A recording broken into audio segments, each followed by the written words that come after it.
ಜಿಲ್ಲಾ ಹೋರಾಟ ಸಮಿತಿಯಿಂದ ಉಪವಿಭಾಗಾಧಿಕಾರಿಗಳ ಕಚೇರಿ ಎದುರು ಅನಿರ್ದಿಷ್ಟ ಸತ್ಯಾಗ್ರಹಕ್ಕೆ ರಾಜ್ಯೋತ್ಸವ ಪ್ರಶಸ್ತಿ ಪುರಸ್ಕೃತರಾದ ಟಾಕಪ್ಪ ಚಾಲನೆ ನೀಡಿ ಮಾತನಾಡಿದರು.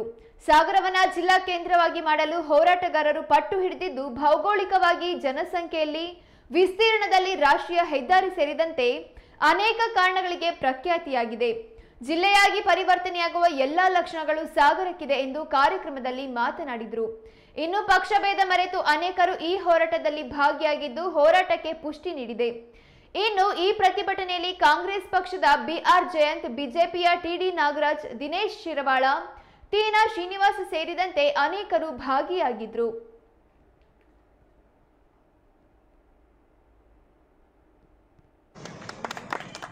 ಗೌರವಿಸುವುದರ ಮೂಲಕನೇ ಈ ಒಂದು ಹೋರಾಟ ಆರಂಭ. ನಾವಿಲ್ಲಿ ಯಾವುದೇ ಹಸಿರು ನಿಶಾನೆ ಇಲ್ಲ, ಟೇಪ್ ಕಟ್ ಮಾಡೋದಿಲ್ಲ. ಅವ್ರಿಗೆ ಗೌರವಿಸೋದ್ರ ಮೂಲಕ ಈ ಒಂದು ಉದ್ಘಾಟನೆ, ಈ ಹೋರಾಟದ ಅಧಿಕೃತ ಚಾಲನೆ ಮಾಡ್ತಾ ಇದ್ದೀವಿ. ಈ ಒಂದು ಹೋರಾಟ ಸರ್ವಸ್ಪರ್ಶಿ,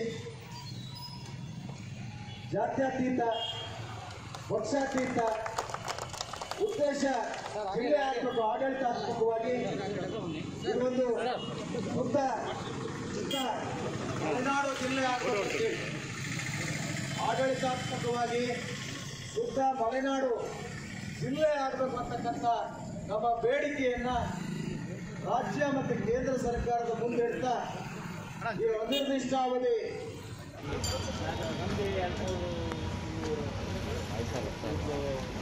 ಹೋರಾಟ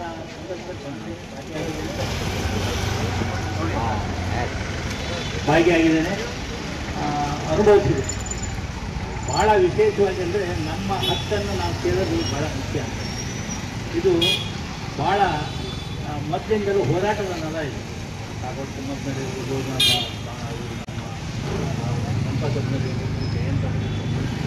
ಇವರೆಲ್ಲ ಹೋರಾಟದಿಂದಲೇ ಮೇಲೆ ಬಂದವರು ಅನ್ನೋದಕ್ಕಿಂತ ಹೋರಾಟದಿಂದ ಈ ಊರಿಗೆ ಒಂದು ಕೀರ್ತಿ ಬಂದಿದೆ ಅಂತ ನಾನು ತಿಳ್ಕೊಂಡಿದ್ದೀನಿ. ಅದರಲ್ಲಿ ಇವತ್ತು ನಾವೇನು ಹೋರಾಟಕ್ಕೆ ಅಣಿಯಾಗಿದ್ದೀವಿ, ಮಾಡ್ತಾ ಇದ್ದೀವಿ, ಭಾಳ ಮುಖ್ಯವಾಗಿದ್ದೀವಿ. ಇದು ಎಂದೋ ಆಗಬೇಕಾಗಿದ್ದ ಜಿಲ್ಲೆ. ಕೆಲವೇ ಮಲೆನಾಡು ಜಿಲ್ಲೆಗಳಲ್ಲಿ ಇದು ಭಾಳ ಶ್ರೇಷ್ಠವಾದ ಜಿಲ್ಲೆ ಆಗುತ್ತೆ. ಇದಾಗುತ್ತೆ ಅದಕ್ಕಾಗಿ ಬೇಕಾದ ಪೂರ್ವಕವಾದ ಎಲ್ಲ ಏನು ಭೌಗೋಳಿಕ ವಾತಾವರಣ ಇದೆ. ಎಲ್ಲರೂ ಹೇಳಿದಂತೆ ರೈಲ್ವೆ ಇದೆ, ಮೇಲ್ಮಟ್ಟದ ರೈಲ್ವೆನೇ ಇದೆ, ಆಮೇಲೆ 2-3 ಹೆದ್ದಾರಿಗಳು ಇದು ಕೂಡ ಹೋಗೋಂಥ ಸಂದರ್ಭಗಳಿದೆ. ಇದ್ರ ಜೊತೆಗೆ ಮತ್ತು ಒಂದು ಸಮೃದ್ಧವಾದ ತಾಲೂಕಿದೆ. ಬೇರೆ ತಾಲೂಕಿನಕ್ಕಿಂತ ಸ್ವಲ್ಪ ಸಮೃದ್ಧವಾಗಿದೆ. ಎಲ್ಲದರಲ್ಲೂ ಆರ್ಥಿಕವಾಗಿರ್ಬೋದು, ಶೈಕ್ಷಣಿಕವಾಗಿರ್ಬೋದು, ಸಾಮಾಜಿಕವಾಗಿರ್ಬೋದು ಅಥವಾ ಸಾಂಸ್ಕೃತಿಕವಾಗಿರ್ಬೋದು ಭಾಳ ಶ್ರೇಷ್ಠವಾದ ಜಿಲ್ಲೆ. ಇಲ್ಲೊಂದು ಜಿಲ್ಲೆ ಮಾಡೋದ್ರಿಂದ ಭಾಳ ಜನರಿಗೆ ಅನುಕೂಲನೂ ಆಗುತ್ತೆ.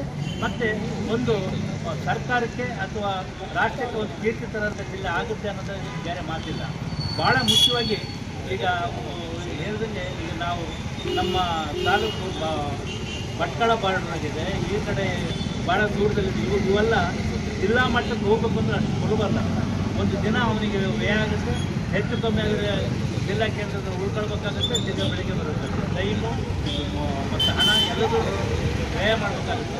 ಅದಕ್ಕಿಂತ ಇಲ್ಲೇ ಒಂದು ಜಿಲ್ಲೆ ಆದರೆ ಬಹು ಮುಖ್ಯವಾಗಿ ಶಿಕಾರಿಪುರ ಇರ್ಬೋದು, ನಮ್ಮ ಸಿದ್ದಾಪುರ, ಹೊಸನಗರ, ಆಮೇಲೆ ಈಗ ತೀರ್ಥಹಳ್ಳಿ ಕೆಲವು ಭಾಗನೂ ಇಲ್ಲಿ ಸೇರಿಸ್ಕೊಳ್ಬೋದು. ಇಲ್ಲಿ ಉತ್ತಮವಾದ ಒಂದು ಜಿಲ್ಲೆ ಮಾಡಿದರೆ ಎಲ್ಲರಿಗೂ ಅನುಕೂಲ ಆಗುತ್ತೆ ಅನ್ನೋ ಅಭಿಪ್ರಾಯ ಇಲ್ಲ. ಇದ್ರ ಮಟ್ಟಿಗೆ ಇಲ್ಲಿ ಹೋರಾಟದ ಮುಂಚೂಣಿಯಲ್ಲಿದ್ದರೂ ಒಬ್ಬರಿಗಿಂತ ಒಬ್ಬರು ಪ್ರತಿಭಾವಂತರು ಮತ್ತು ಅಷ್ಟೇ ಶಕ್ತಿವಂತರು. ಇವರೆಲ್ಲ ಸೇರಿಕೊಂಡ್ರೆ ಇದನ್ನು ಜಿಲ್ಲೆ ಮಾಡೋದ್ರಿಗೆ ಇದಿಲ್ಲ. ಇದಕ್ಕೆ ನಾವೆಲ್ಲರೂ ಕೈ ಜೋಡಿಸೋಣ, ಎಲ್ಲರೂ ಸೇರಿ ಜಿಲ್ಲೆ ಮಾಡೋಣ, ಈ ಊರಿಗೆ ಒಂದು ಕೀರ್ತಿ ಬರುವಂಥ ಕೆಲಸ ಇದಾಗುತ್ತೆ ಅನ್ನೋದು ನನ್ನ ಅಭಿಪ್ರಾಯ ಇದೆ. ದಯಮಾಡಿ ಇದಕ್ಕೆ ನಾವು ಕೈ ಜೋಡಿಸ್ತೀವಿ.